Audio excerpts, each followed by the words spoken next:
the closure. I'm older and I'm moving faster than ever. I'm cold with it, whether for casters or whether it's 4 lines or more. I'm the master of. What's up, guys? It's Pastor Jordan. I know it's been like almost 3 weeks since my last video. I haven't forgot you guys. I started a new job. It's been pretty busy for me. And I also started training strongman. I used to be in pretty good shape, and I kind of have just not focused on my physical health in a long time.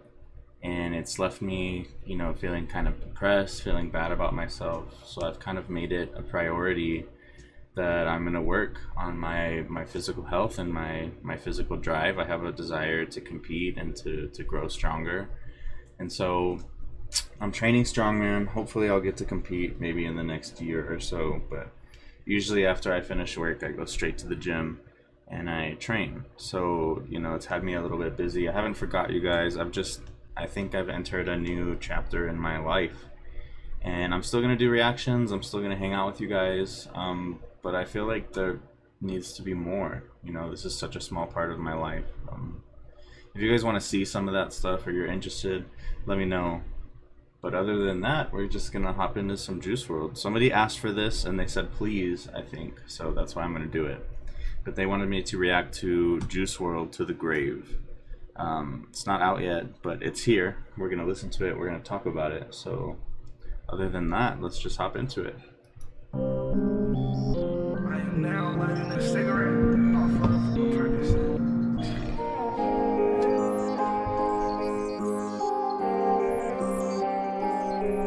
I can feel it in my brain. I can feel it in my veins. Perfect feelings all the way. Purple ceilings, purple rain. Something I love about Juice. So obviously he's talking about like drugs, talking about feelings, and then he says purple feelings all the way. So that could be like references to lean and other things. But then he says purple rain, and that's a song. But I love that Juice is so like in tune. Like this is obviously, was a great artist. He's somebody that took the time to listen to every type of music, to all these different artists, and learn. Right? Just because it wasn't his genre doesn't mean he couldn't recognize that it was great art, great music. And that's what it takes. It takes somebody with that kind of ear who's able to recognize a great artist no matter where they come from, and aspire to be like them. I think that's what made him one of the best as far as people who we consider rap. Somebody who's gone. He was able to pull from so many different genres and pull from so many different ideas and make his own just art, his own individual art that it described him. But at the same time, you see all these different influences. Like this man cast a wide net when it came to looking for talent and looking for people to look up to. Ceilings, purple rain. It's a dark road that I paved. Taking narcos to the grave. Feeling real good, but not ashamed. But I still can't feel my face. Pills, cigarette thrills, nicotine kills. So does being stuck in my feels. I know drugs are wrong, but still I take them just so I can shake. Bro, this is the kind of I don't know, because so many people say like, oh, it's just drugs, it's bad. It's not just drugs though, right? It's not anything. It's the thought process that goes on in your head. It could be a destructive relationship. It could be a destructive habit. It could be addiction. It could be something that you're doing to yourself that you shouldn't. You have this inner voice in your head that argues with itself because part of you wants to do this and part of you knows that you should be doing this, right? He says pills, cigarette thrills, nicotine kills, but so does being stuck in my feels. So he's saying, like, obviously I know this is bad for me, but I also hate feeling all these things. I hate being sober. And obviously nicotine is not the same kind of drug as hard drugs, but you get the point. You get what he's saying, because he's talking also about pills. He says, I know drugs are wrong, but still, I take them just so I can shake those. I don't know what he's going to say next, but there's this story about two wolves in your heart. And, the old man is telling you have two wolves in your heart. And he's saying they're constantly battling each other. One is good and one is bad. One is light and one is dark. One is evil and one is pure, and they're constantly at battle with each other. They're constantly fighting each other. And so the dude asks, well, which one wins? And he said, whichever one you feed.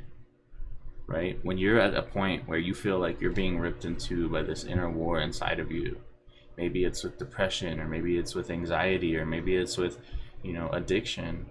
It doesn't matter what it is. There's two sides.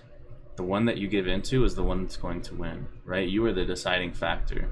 The choices you make, the habits you form when nobody's looking, that's the hard part, right? You know, you can have your best foot forward and you can have your best intentions, but what you do when people aren't watching, the work you put in when nobody's looking, that's what makes the difference. That's what makes, you know, that's the deciding factor of which wolf is going to win in your life.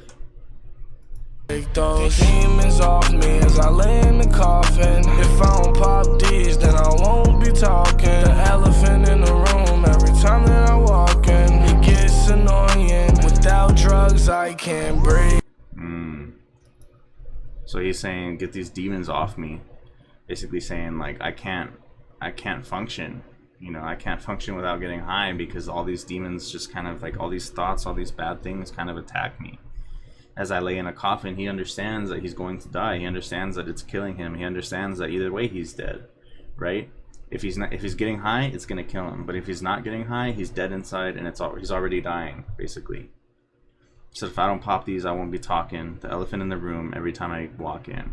So he's saying, like, as soon as I'm in the room with drugs, as soon as I'm in the area, as soon as I'm a fiend, right? It gets annoying. Without drugs, I can't breathe. So he understands. He understands that he's a fiend. He understands that he can't get away from it. He understands that he can't get off of it. And if you've ever struggled with addiction, you understand it. Because it's not that you just want to. It's two parts of you. It's the part of you that is addicted and needs it, and it's the other part of you that's like holding the leash, like trying your best not to give into it, but it's hard, man. Without drugs, I can't breathe. It's hard for me to leave. They tell me that it's easy to quit it. Funny coming from someone that's not dealing with it. This is my answer to Dr. Witnesser and all that drama. Because he says, it's hard for me to leave. They tell me that it's easy to quit it. Funny coming from someone that's not dealing with it. That's... Bro, it's true though. Right? If you've never dealt with it, you don't understand the thought process. I have so many people. There's a video I did with my mom a long time ago where we talked about her addiction. And there were so many people who wanted to get mad and talk crap. And they were so upset at the way that she described addiction. But the people who dealt with addiction understood it, right? It was the people who were wronged by somebody else who dealt with addiction that didn't understand it. And it just makes you angry. That's your lack of empathy. That's your selfishness, that you can't look at anybody but your own feelings. Just because somebody who was addicted hurts you, you just look at yourself, right? When you become selfless, when you become, you know, something more than just yourself, and you start looking at other people and trying to decide what they're going through, you understand that you're not gonna hate them any more than they hate themselves. You're not gonna get them to fight any harder than they're already fighting. You're not gonna get them to see anything that they have not already seen. They have 1,000 conversations with themselves every day about why they should quit. You know, you think that you're gonna say something profound. You think that you're gonna say something that changes them, that changes the world. You're not. It comes, like I said, from a place of every day you desire to create a new habit. Every day you desire to forge that new pathway in your brain. And it takes effort, and it takes cultivating. It takes, you know, you punching a wall over and over and over and over again, not a real one, but a metaphorical one in your brain. This mental wall that keeps you stuck inside that cell, stuck inside with those demons, stuck inside with that addiction. You have to fight and hit it over and over and over and over again. It's like breaking out of prison with a nail file. You know, like that's addiction. You think you're gonna say something that's profound to them. You think you're gonna say something that's amazing, but you're not. You're telling them it's easy to quit, just walk out. They're not the ones holding the keys, dude. They're not the ones in charge of themselves anymore. They're not self-governing anymore. They are completely given over to an addiction. So when you begin to fight that, it is slow, it takes time, and not to just give somebody an excuse to do it over and over and over again, but you have to be willing to work with those people. And if you're addicted, you have to be willing to work with yourself, because it's not going to happen overnight. The people who tell you it's easy to quit, it's not. It's not easy. And if you have that idea, as soon as it gets hard, you're not going to try anymore. You have to go in with the understanding that it's going to be one of the most difficult things that you ever do. And then, when you're ready to break out of prison with a nail file, to carve through that rock with a nail file, then you're going to get free. Wait, and that's not dealing with it. Wait, I'm getting a call from my dealer again. He tell me these are the strong ones. He tell me that it's easy to quit. Funny coming from someone that's not dealing with it. Wait, I'm getting a call from my dealer again. I can feel it in my brain. I can feel it in my veins. Perfect feelings all the way. Purple ceilings, purple rain. It's a dark road that I paved. Taking narcos to the grave. Feeling real good, but not ashamed. But I still can't feel my face. Super good. That's a good song. And like I said, it just paints the... that's why people say that Juice just wanted to go to rehab to build up an immunity to drugs again, or to build up to get rid of his tolerance. That's just the most stupid thing I've ever heard in my entire life, because a drug addict will never think that way. A drug addict does not think long-term pleasure for short-term, struggle. Right? That's the opposite of what an addict thinks. An addict doesn't think, well, I'll just struggle a little bit now. I'll just go through it a little bit now so that later on I'll have more pleasure. Because if that's how an addict felt, the addict would just quit. The addict wouldn't just stop to... No, this is so stupid, man. It's the stupidest thing I've ever heard. I get that his friend was his friend, but that's stupid.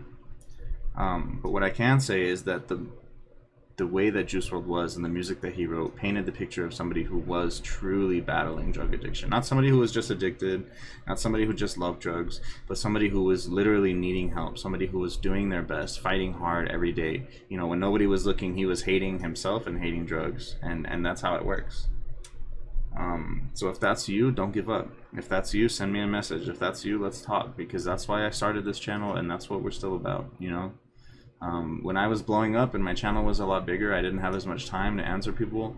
But if you're still here, I have a lot more time on my hands. So send me a message and let's see what we can do for you, dude. But that's it. Let me know if you guys want to see anything else. Let me know what you want me to react to. Let me know if you want to see other parts of my life, like strongman, other things. And that's it, man. I'll see you guys in the next video. I just wanted to help you. I know you're struggling right now. It's been a while since I felt you. I know just the thing that ease the strain, that it overwhelm you. Just forget about your problems with the way that I touch you. I know you think about it. You open pics.